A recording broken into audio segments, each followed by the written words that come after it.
Start the recording. Good afternoon. Thank you so much for joining Cloud Silicon Valley CSA chapter session on using chaos and engineering to build a secure cloud infrastructure. As you all know, the number one cause of cloud data breaches in infrastructure is misconfiguration, whether due to human error or a lack of policy controls in the CI/CD pipelines or bad actors. Modern cloud threats use automation to find and exploit this misconfiguration vulnerabilities before traditional scan and alert tools can identify them. Security teams that rely on manual remediation tactics are always reacting and are at a disadvantage. In order to become more proactive and prevent these threats from doing any damage, an organization needs to simulate real-world misconfigurations to identify security gaps before they are exploited.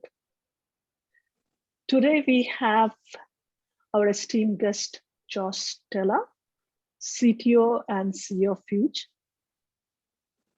His company is transforming cloud security to help teams move faster and stay secure. In this session, he's going to go over some of and provide us insights into cloud infrastructure misconfigurations that put data at risk and how to use automation to fix them. I'd like to invite Josh to introduce himself. Hi, everyone. Are you hearing me okay? I hear you. All right. Excellent.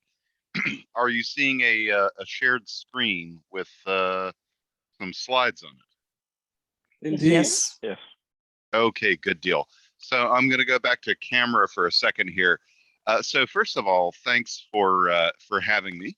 It's a lot of fun to give these kinds of presentations to the CSA because the audience is always so knowledgeable. I'm going to switch over and go to some slides.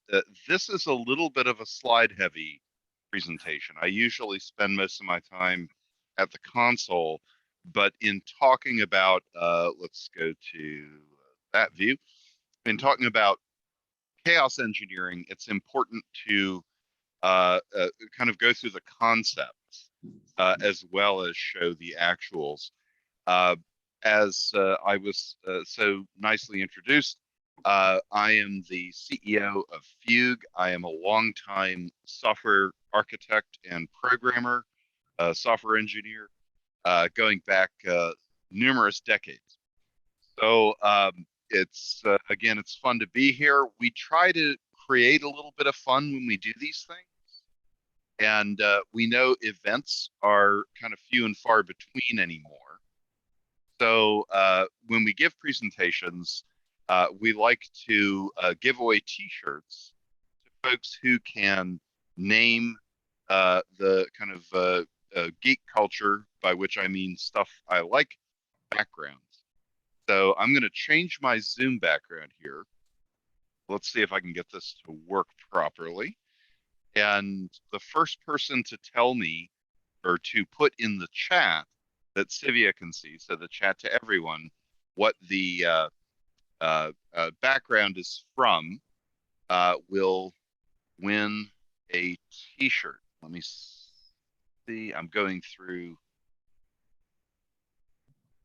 both OBS and Zoom. So let's see how we work. So these will be things like the history of computing as a topic, as well as things like video games, science fiction, etc. Let's see if the background is going to work. It's not. It's working. We see it. Yeah. Oh, good. Thank you. So what is this computer? And you can name, it's a particularly famous computer.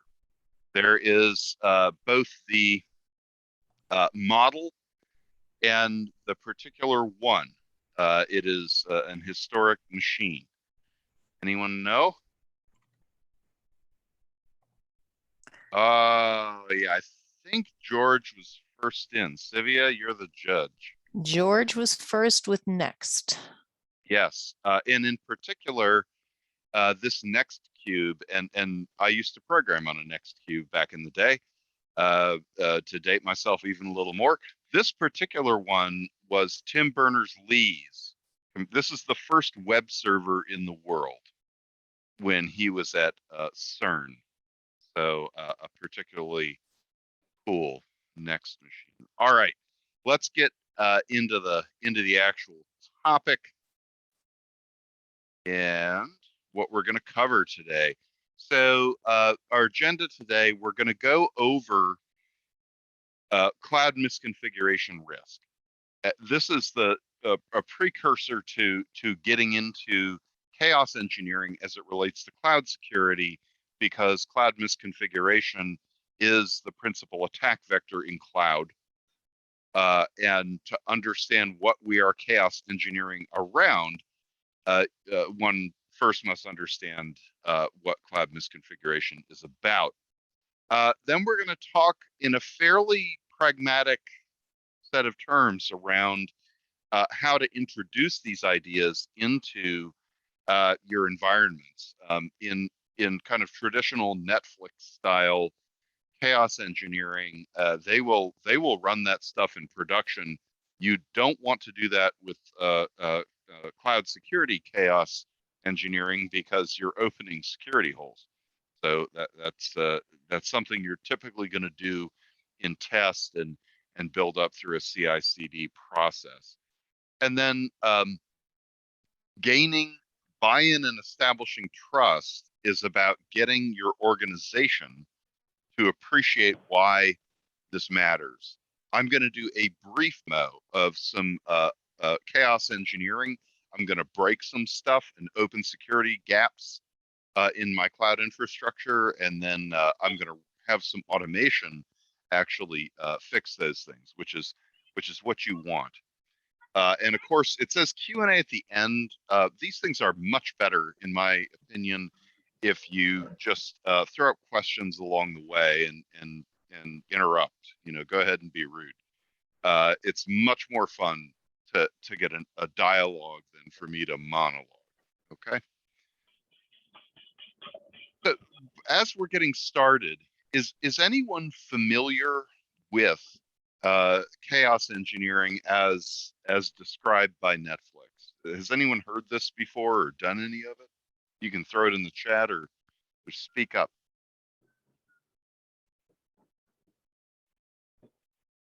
All right, I'm going to take that as a no. I'll explain it. Don't worry about it. I just okay. Gita says yes, but didn't try it. It's really fun, so we'll go through it. A little context setting, though, before we get into the chaos engineering about cloud exploits in particular. So, exploit strategy, hacker strategy, is evolving all the time, and what we see the dominant pattern now is different than it was in years past. And here we have that as pre-cloud and cloud, and temporarily that's accurate. These changes happen when the cloud happened. But is it causal? I'm not exactly sure. So in the old days, and these things still do happen, the hackers would pick a target. An example of this would be, the North Koreans targeting Sony Motion Pictures because a film, which, by the way, completely flopped commercially once it was released, was not appreciated by the North Korean government. And so they hacked into Sony. They targeted Sony. They picked a target. They found vulnerabilities, or in many cases, they'll create those vulnerabilities through social engineering and then attack them. In the modern era, this does not happen all that often. Certainly, state actors do this kind of thing. Really dedicated groups, but even the really big exploits that you hear about are much more typically uh, done by using automation to find vulnerabilities. So bots. This is what a lot of these botnets that are out there that you might be. They do distributed denial of service attacks. Sometimes they do other things as well. And one of the other things they do is look for vulnerabilities in anything touching the internet. Known vulnerabilities, cloud misconfigurations, CVEs of operating systems, etc. And they catalog where those vulnerabilities exist. So many modern hackers, including those that are involved in really high-profile hacks, are having their automation running. They get up in the morning or at 1 in the afternoon, whenever a hacker decides to get up, I guess, and they get their coffee and they look through the list of vulnerabilities that were found by automation, and then they attack those things because they have a known way to attack. So you can see here, John Breeden II says, skilled or well-funded, or both, hacker groups are employing automation to discover and exploit misconfigured cloud assets within hours of their deployment. That is a very rosy interpretation of what's going on. It's inaccurate. It's not hours, it's minutes. So when you put something out there in the cloud, you put a resource out there in the cloud, you can expect that within 5 to 7 minutes, it has been examined by a hacker, by a bad actor of one form or another. Some of these are very sophisticated consortia that are offering, there are SaaS companies now on the darknet who offer things like data products of exploitable CVEs. You can subscribe to our product Fugue to protect you in the normal world. Well, there are companies kind of like us, but that are selling exploits. I realize now I skipped over telling you anything about who I am and why you should bother listening to me. I suppose the first reason is if I make sense. But this is what I've done for about 10 years, a little more actually. So prior to founding Fugue, and I'm a very CTO leaning CEO. Prior to founding Fugue, I was at Amazon Web Services, where I was a principal solutions architect working on national security, Department of Defense, etc. In-Q-Tel were early investors in Fugue. That's the venture capital arm of the United States intelligence community. This is what I've devoted a big chunk of my life to. It's up to you whether you think I'm giving you anything valuable or not, but this has been my focus for some time. Okay, let's talk about what those actual misconfigurations are and how they're experienced. So every year, Fugue does, and this year we did it in coordination and in collaboration with our partners at Sonatype. We do a state of cloud security report. And the way we do this is we survey 300 organizations that are operating at scale on the cloud. We don't tell them who we are. We don't ask them any kind of marketing sort of questions. We just want to understand how they're approaching cloud security, what issues they see, etc.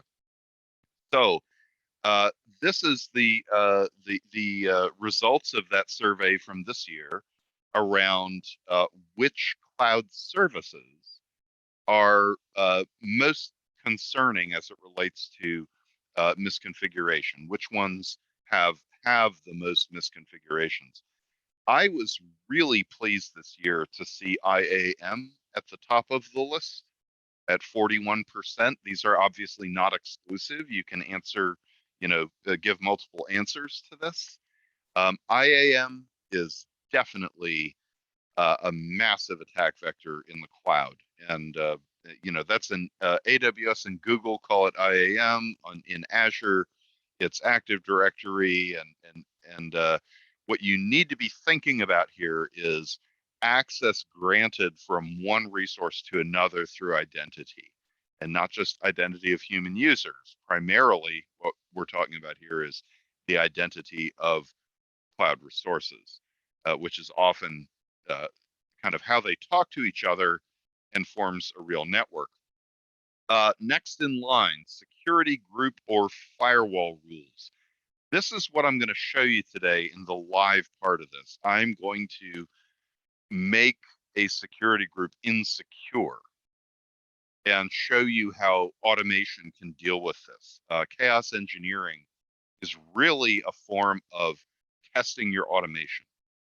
It's there to see how quickly errors and changes can be remediated so that the system remains functional and secure in our case. Tied for third are encryption in transit and object storage access policies. I think if you were to read the news, as you know, the technical press as it relates to cloud breaches, you would probably have the impression that most cloud breaches are due to S3 buckets being left wide open to the internet. That is just not true. Most cloud breaches have multiple layers of attack vector, and on our YouTube channel, you can go see some classes we teach on how particular exploits have been done. You know, the Capital One hack, the Imperva hack, the various Uber hacks. They're not, none of them are just, oh, it was a public S3 bucket. So I was really glad to see this fall from what used to be first place to third place. Yes, it's important. Yes, you need to be concerned with it. This also suggests to me that folks are realizing that the block public access feature of S3 is not actually going to block all public access. That was something people believed for a time. It is not the case. So good to see that falling behind a little, to be honest. Okay, let's keep rolling. So these cloud misconfigurations are the #1 risk in cloud. Cloud hackers are not trying to get to flip an operating system. They don't care about rooting a box. That doesn't mean much anymore. What they are trying to do is get cloud API keys to do things like steal data or modify infrastructure. Very often they're creating new infrastructure for things like crypto mining. But they're really concerned with the cloud APIs. They're not as much, I mean, you might use an operating system or an EC2 instance or a container with a vulnerability to get a foothold, but that's really all that's any good for anymore, for the most part. So a lot of these cloud misconfigurations. Was there a question, Manish?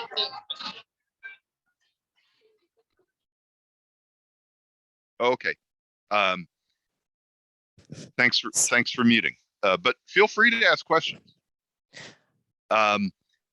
Many advanced cloud misconfigurations are not seen by compliance standards like CIS or NIST, or some of the CSA work as well. They're not seen as problems.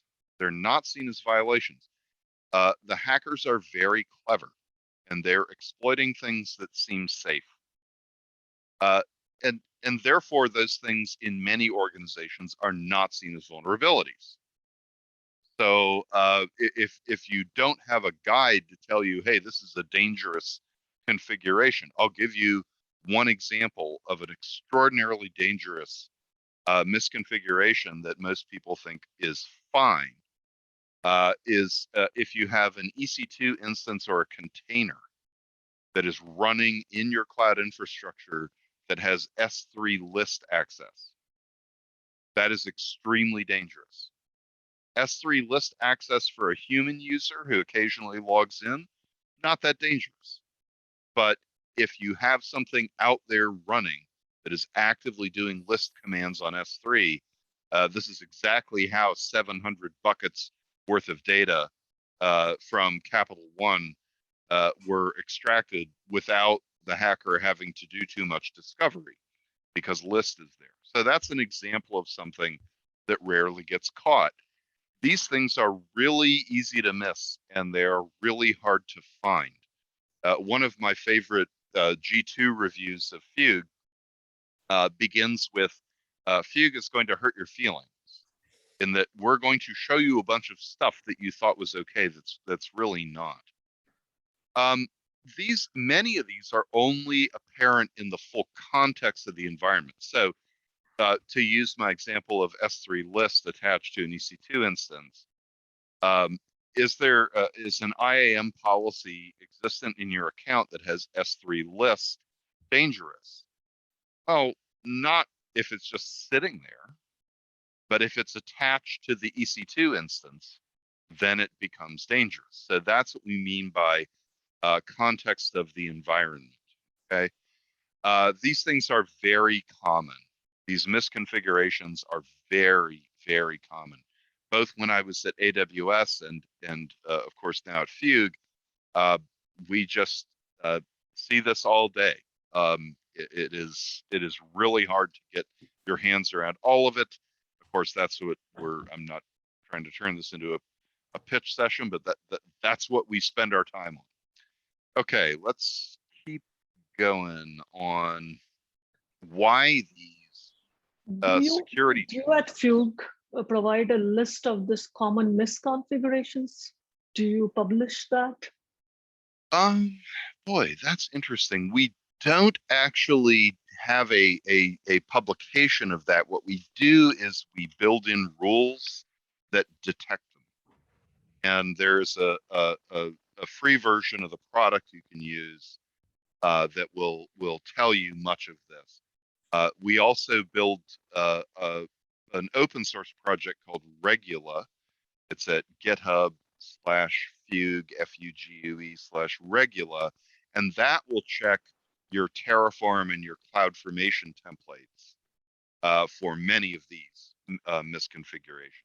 But that's an interesting idea about like publishing them in English. We tend to publish stuff in code, but that's a cool idea. We'll consider that. Thank you. Thank you. Sivia, help me on time here. How far am I in? How long do I have? Or Michael or anyone? Sorry, it took me a while to unmute. So you are about it's 28 after, so I think you have another 20-30 minutes. All right. Exactly. Beautiful. So let's talk about these. Well, it's the bottom of the hour. Let's do a background. Let's do a background so another person can win. Yes, and if you've already won, don't guess because you can't win again. I just want to let you know that. Thank you. Let's see. What did we do the first? We did a computer. Let's see if there's any gamers out there. Let's do a gaming background. Anyone know what that game is? It's old, but really famous. I don't know, Josh. I think you're stumping them. I think I am. All right, let's. Oh, somebody guessed. It's not Zelda. Let's. This is Final Fantasy VII. Old school stuff. All right, let's pick another. Oh, I don't know. Let's do a computer. This is a. In the 80s, this might have been the first. Oh yeah, Arnie immediately got it. It is in fact a Commodore 64, so named because of the 64 mighty kilobytes of memory. So Sivia will get your info and we'll get you out a cool t-shirt. All right. The cloud creates new security challenges. Definitely. So the API-driven infrastructure of cloud actually, and this is why I started a company, has the potential, has the ability, the capability to be the most secure computing environment we've ever had as human beings, because we can use computer science and software engineering to analyze and understand the details of these environments, and that's new. Now, if you're not using new techniques to go along with that API-driven infrastructure, it can be really challenging because these environments are highly dynamic. Programmers, I can build now. When I worked in the kind of national security world, if we were upgrading a network, that would take like a year to procure gear, to design the network. All kinds of humans would be involved. There would be a ton of friction, in other words, meaning time, that we could make decisions. Well, I can build a literal global network in any of the three major cloud providers by running a single script. In a few minutes, I can have a functional global network. So that is really challenging if you're still using kind of manual processes to understand the security posture of your configurations. This is why chaos engineering is so powerful, because it tests how automated you are. And you really need to be very automated, okay? I just gave you the example of building the network really quickly. Earlier, we were talking about how hackers are scanning you really quickly. So there's a theme here, and that's speed, and that's why automation is critical. And the whole point of chaos engineering is to test that automation, okay? In addition to things being API driven and therefore really fast moving, the cloud service providers are constantly adding features and services. And every time they do that, they are creating attack surface, right? New potential ways for hackers to try to exploit you. So Fugue, for example, we're built largely in Lambda. The way you secure Lambda is very different than the way you secure a Kubernetes cluster or traditional VMs, or for that matter, a managed database.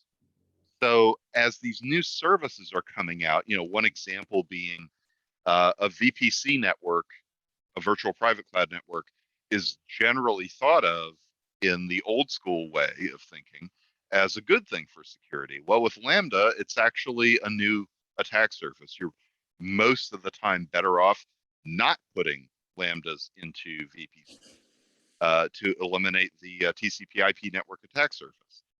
So as the cloud is evolving, it gets more and more challenging Not to have an awareness of understand the group's design and vulnerabilities. distribution obligations, or DDO.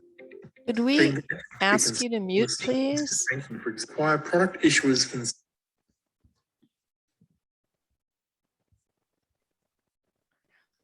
All right, thanks. Let's continue. Yeah, you bet. I was just taking advantage to get a sip of water. Okay. So as we get to scale, and what we think of as scale at Fugue is typically like tens of thousands or more cloud resources, containers, databases, networks, etc. It gets really challenging to understand whether all of that infrastructure that you have is safe and configured in a way that hackers will not be able to exploit. Okay, here, let me go to getting rid of my face. So what is chaos engineering? That's the subject of this talk. Chaos engineering is the discipline of experimenting on a system, destructively experimenting on a system, in order to build confidence in the system's capability to withstand turbulent conditions in production. Cloud security chaos engineering is the discipline of experimenting on cloud security automation tooling to build confidence in the tooling's ability to safely remediate misconfiguration, also called drift, in production. So what we're doing in traditional kind of old school, now it's been a number of years since Netflix introduced this term to the industry with their Chaos Monkey tool. What they started out doing was that they wanted a system that could withstand lots of outages of individual components. So in that case, they were destroying components, destroying, and even in production, just destroying randomly pieces of their infrastructure because their infrastructure is designed to self-heal. Okay. In security chaos engineering, you are intentionally creating security misconfigurations that are exploitable. So you don't want to do this in production because your customer data is in production, right? That are introducing misconfigurations that are exploitable to see how quickly your organization and your tooling catches that and fixes it. That's really what we're talking about here. And this is the best simulation you can get of real world hackers. It is extraordinarily difficult to detect cloud hackers by watching networks. You will fail if that is your approach. Most of these hacks do not traverse traditional customer accessible TCP/IP network boundaries. They're done through cloud APIs. And so your ability to detect and remediate and respond has to do more with drift and configuration than activity on the network. Yeah, so we're trying to simulate hacker behavior. All right. So in traditional, I kind of covered a bunch of this, so let's see if there's more to talk about here. Hey, Josh, Mushmi asked if, or excuse me, Raghavendra, and I'm sorry if I didn't pronounce your name right. Is this similar to red teaming? It is similar to, it's kind of like automated red teaming in a way. That's a good question. Going to ask how this is differentiated from pen testing. So typically it's differentiated in the following way. A pen test is a moment in time event. It's something that you have done and then get a report on. Generally speaking, there are folks who are continually red teaming or pen testing. But very often it's a one-time event. With chaos engineering, it's more of a kind of fundamental part of your process that you're going to be doing these things all the time, that it is an ongoing effort. So they are very closely related. You can almost say that chaos engineering around security is a lot like automated pen testing. I would say the difference is this. The other difference is this. In the chaos engineering approach, you're intentionally misconfiguring things to expose flaws, to expose vulnerabilities, to see how quickly the system reacts. In pen testing, you're asking people to go find things that are misconfigured that you did not know about. So they're a little different. Okay, that makes sense. Thank you. You bet. I'm glad it made sense. All right. So what we're going for here is resiliency. Right. So when Netflix started doing this around having systems that were resilient to failure modes like components being destroyed, it was about having automation for resiliency. The same is true in security. We know perfection is not achievable, right? We're human and live in the real world. But what we can do is build systems that are resilient, like biological systems. You know, you get a cut on your arm, it heals, etc. So that's what we're looking for. are systems that are resilient to these effects. Okay. A little bit about the shared responsibility model. You're probably already familiar with this because you're here, but I'll just go into it a little bit in case it's not something you think about every day. In the cloud, AWS calls this the shared responsibility model. It basically is letting you know what is on you for responsibility versus what AWS will handle. All cloud providers have something similar. Okay. So down in the orange on AWS, they're going to be responsible for the security of the physical plant, the data centers, access to the data floor, prevention of people putting, taps on switches, things like that. They're going to manage that. You don't have any responsibility there. So it's hardware and the global infrastructure. The way AWS describes that is regions, the availability zones that make up the regions, and edge locations, which are for things like CloudFront. All right. They're also responsible, and therefore you don't have to worry about, well, you might worry about it, but you can't do anything about it. I can tell you from my experience, the cloud service providers are very good at this stuff, although Azure's had a couple of pretty ugly events in the last month, to be honest. They're very unfortunate. But the compute, storage, database, and networking services, and what they mean by that is, if you're a database, for example, if you're using DynamoDB or Bigtable on Google, they are giving you assurances of security at the layer of that service. Now you can still design a database table in either of those services and configure it in a way that's insecure, and that's on you. But the actual provision of the service, the security of that service is something they provide.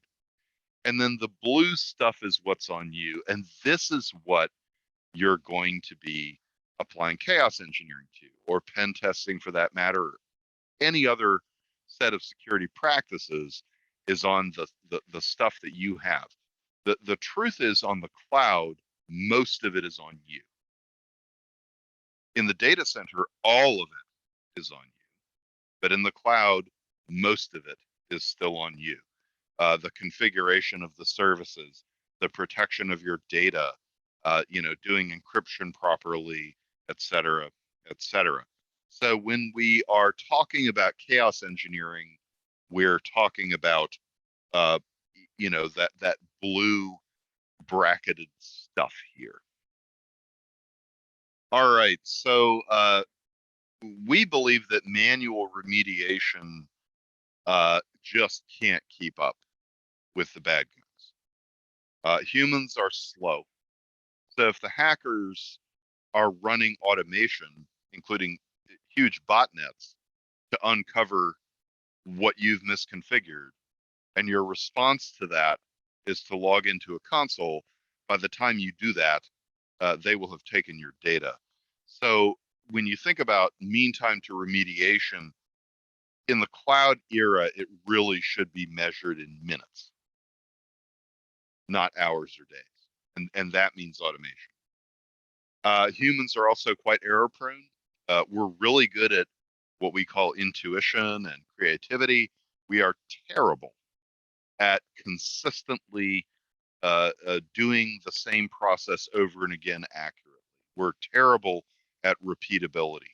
Even an Olympic athlete cannot consistently make the same, long jump or arrow shot, archery shot.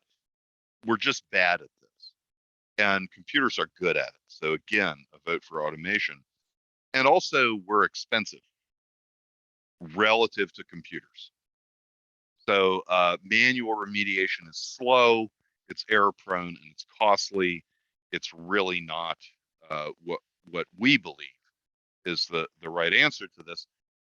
And chaos engineering assumes you agree with that automation should be there to catch these things. So we think, therefore, critical cloud resources require some form of automated remediation. You can't, it's unlikely, unless you fully embrace immutable infrastructure patterns,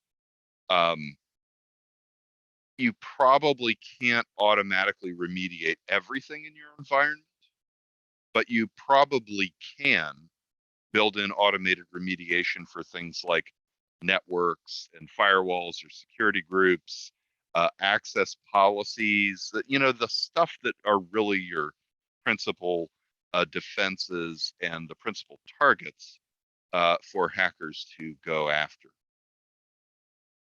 There are several options for doing this kind of automation. Event-driven remediation scripts / bots. This would be like you stand up a Lambda with a script that knows how to shut down port 22 if it gets open, for example. There's a lot of open source tools that use this model. AWS talks about this model all the time. We think it's pretty dangerous and very limited.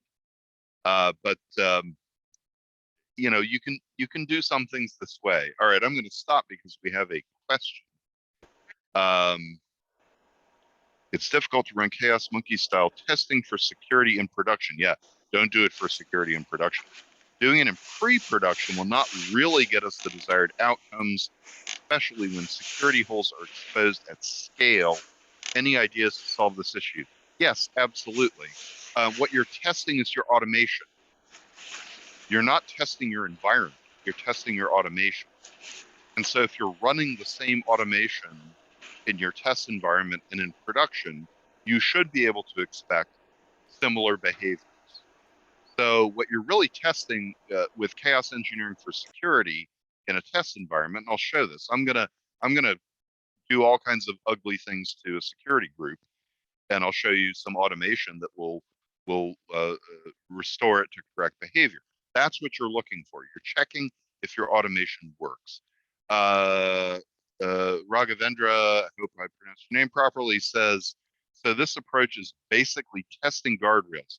No, it's really not. Well, it depends on what you mean by guardrail. That's an imprecise term. Typically, what folks mean by guardrails are we won't allow a certain configuration. Maybe it's not allowing port 22 to the internet. I mean, that's a ridiculously simple one. But what we're talking about is when hackers actually get in and start messing with stuff, how quickly does the system respond to them in an automated way? All right. I'll show you a little bit. We've got 10 minutes left. So other ways, these are the ones that we think are much more compelling. Infrastructure as code, drift detection, and remediation. That means using infrastructure as code as a mechanism to restore things to the intended configuration. And then what we think is the best way to do this, and what I'm going to demonstrate, which is infrastructure baselining, and then doing drift detection and self-healing configurations. All right.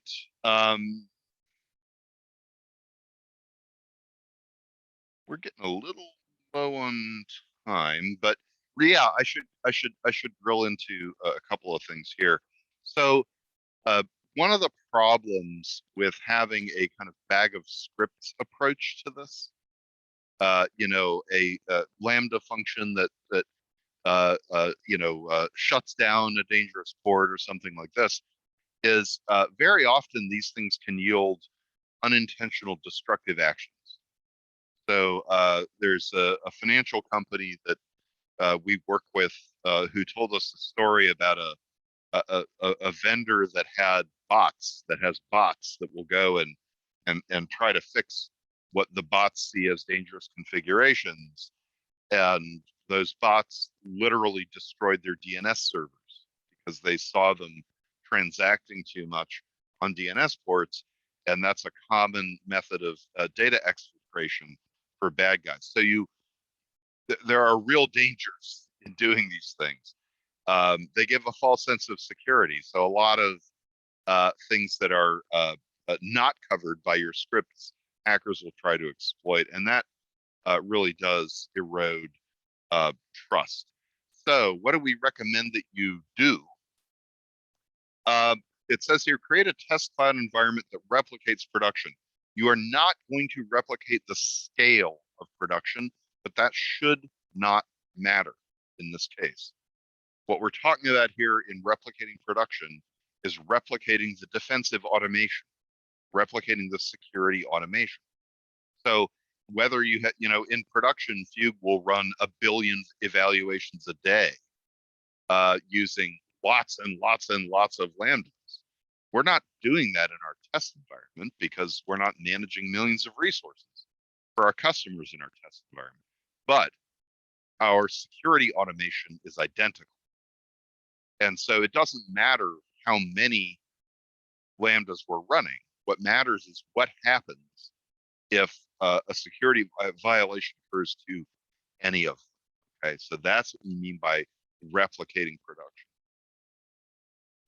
Deploy automated remediation tooling. This can take a lot of forms.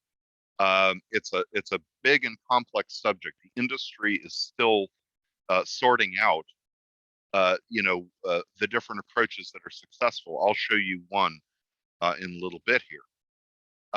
Yeah, manually. So when you're starting out in chaos engineering, ultimately you want to automate the chaos too, not just the fixing of the chaos. You want to automate both.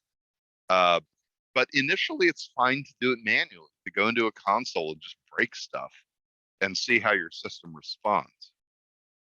And break different things, break stuff that nobody had planned. That's really the key here. And then you're going to evaluate the effectiveness of that automation for the remediation. Are the really important assets covered? What you want to test is the stuff the hackers are going to go after. So you have to kind of look at the really sensitive parts. All right. So going beyond manual chaos. So you're going to start at the console. I'm about to show you some at the console, but ultimately what you want is think of chaos engineering tests as being like code tests, as something that you're baking into your process of developing software. So as you build out, maybe you're using Terraform to build certain components. Also think about scripts that will break those components to test the automation that you have in place for self-healing, so that you're automating both sides. And there's a whole bevy of tools out of Netflix for doing these things in different ways. Not exactly the way we're talking about, but hopefully you get the point. You want to automate all this stuff. Software is eating the world, right? We want to automate everything we're doing to the degree we can. All right, we're running low on time. I'm just going to show you quickly here a chaos test, if you will, a chaos engineering test. So this is our product. I'm using it just to show this visualization, to show you what I'm going to do. I'm going to go into, let me make sure I've got the right screen shared. I appear to. So here's a VPC network. It doesn't have anything in this one because I'm just using it to demonstrate. And you can see a collection of security groups.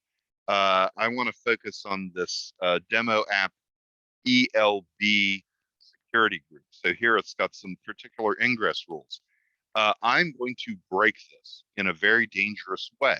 Now I have, in this case, Fugue set up where it's baseline this. It said, okay, this is the correct configuration. And when I change this, Fugue is going to see that, and it's going to automatically remediate it. So you could also do this with a script. I mean, this is the way we think is the best way to do it, but you could do this with a script on a Lambda, or at least you could do certain parts of it, probably not completely. So you can see here, this security group, I'm here in the AWS console, has HTTP and HTTPS ingress on both IPv4 and IPv6. So if I edit these inbound rules and just delete all of the legitimate inbound rules, so I'm doing, I'm defacing this, I'm making it stop working, and I'm going to open SSH to anywhere in IPv4, and I'm going to save that. Well, now that security group is extremely vulnerable to attack. This is the kind of thing you want to do when you're doing chaos engineering. Now, a few things could be happening right now. I'm just going to tell Fugue to take a look at this, but while that's going on, which will take a minute or two, I'm going to talk about the other things that you could be doing. So you could have a drift detection system set up. CloudTrail is a little slow, so you might want something faster, but CloudTrail's okay. It's relatively quick. That triggers a ticket for a human to respond to. That's semi-automated. It's going to be a little slower than what I'm showing you here, but it might be a good initial step to do in your test environment. What you're trying to accomplish with those chaos engineering practices in your non-prod environments. Obviously, we don't want to do what I just did in prod. It's different than blowing up a server in a distributed system with multiple servers like Netflix does. That in that scenario, the system will keep working. In this scenario, the system's now vulnerable, right? So you want to do this in a test environment, and then measure how quickly you're able to actually remediate and fix that. All right, I'm going to do one more background, and then we're down to 2 minutes. Let's do one more background. And while he's pulling up a background, if anybody has any questions, please do not hesitate to put them in chat. All right, people in this group seem to like computer history, so I'll do one more. Are you seeing that? Yes, we are. All right, so what is that computer? And It's you can't, obviously an Apple computer. I was just going to say, you can't just say Apple because the logo's right there. That's right. You have to name the computer. It has 2 names. We'll take either one. It goes back to the early 80s. This is pre-Macintosh, believe it or not. Okay, I don't think anyone's going to get it, so I'll go ahead and spill it on this. So this was called it's not an Apple II. That was called the Lisa. And it was named after, it was the very first mouse and keyboard computer made outside of Xerox, actually. And the very first one Apple did, it cost $10,000 and wasn't super successful. Okay, let's go back to my web browser. So We do have a quick question from Sri. yeah, let me come back to that. I see the question. Sure, Let me sorry. just show what happened here. Thank you, though. So what we've done here is done a drift detection where we had, 2 rules, the HTTP, HTTPS, and it was replaced with a single rule, right, which was the SSH port. And Fugue has the ability to return that to the correct state. So we removed, in this case, the dangerous port that's open and remediated it with opening back the legitimate ports. So in this case, we're not just shutting down the insecurity, we are also restoring the correct function. So this is a capability we have. The question is, Josh, if everything is configured using Terraform, it should be able to detect state/drift and remediate, right?